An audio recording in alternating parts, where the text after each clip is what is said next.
जय हिंद प्यारे बच्चों। अब मैं आपकी अधिष्ठात्री देवी माँ गायत्री के बारे में अगले प्रश्नों पर हम चर्चा करेंगे। तो आगे का प्रश्न आपका होता है, हीम तत्व की उपासना क्यों आवश्यक है? हीम तत्व कौन सा तत्व है? अभी मैंने पिछले वीडियो में आप लोगों को बताया कि हीम का मतलब होता है माँ सरस्वती। तो माँ सरस्वती की उपासना क्यों आवश्यक है?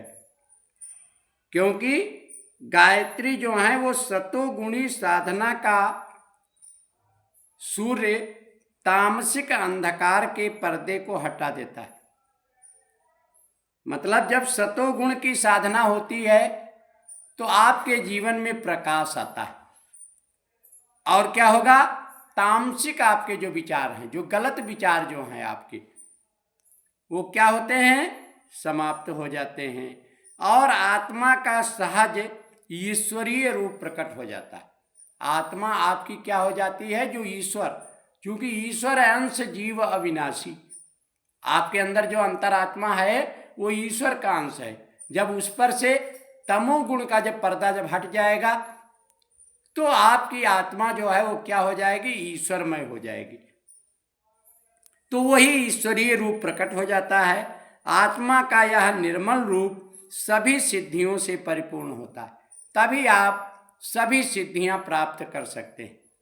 तो ये हीम रूप जो है माँ सरस्वती का है, माँ गायत्री का है, और माँ गायत्री जब आपकी मदद करती हैं तभी आपका विवेक, आपकी बुद्धि ठीक रहेगी और आप अच्छे से शिक्षा ग्रहण कर पाएंगे। अगला प्रश्न है आपका, गायत्री द्वारा प्राप्त आध्यात्मिक शक्तियों को लिखिए। मतलब आध्यात्मिक शक्तियां कौन कौन सी मिलती है? आध्यात्मिक का मतलब ईश्वरीय शक्तियां आपको कौन कौन सी मिलती हैं? तो गायत्री द्वारा सतो गुणों की वृद्धि अनेक प्रकार की आध्यात्मिक और सांसारिक समृद्धियों की जननी।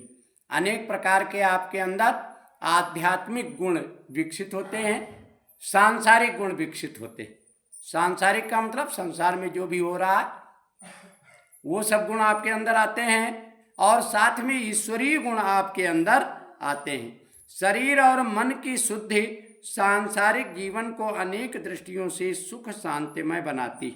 सांसारिक जीवन जो है वो आपका सुखमय होता है, शांतिमय होता है।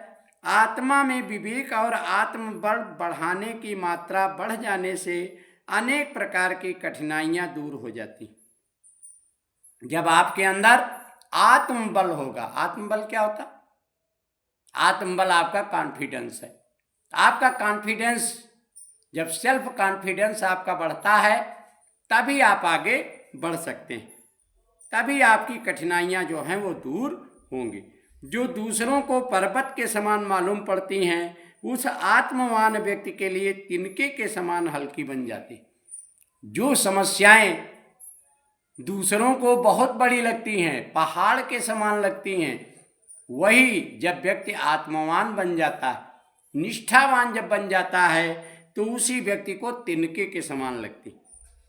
जब आपके अंदर क्या आ जाएगा? विवेक आ जाएगा। जब आपके अंदर बुद्धि आ जाएगी, उसका कोई काम रुकता नहीं। मतलब उस व्यक्ति के सारे काम हो जाते हैं। अर्थात वो अच्छे से पढ़ाई करता है, जीवन में सफलता प्राप्त करता है।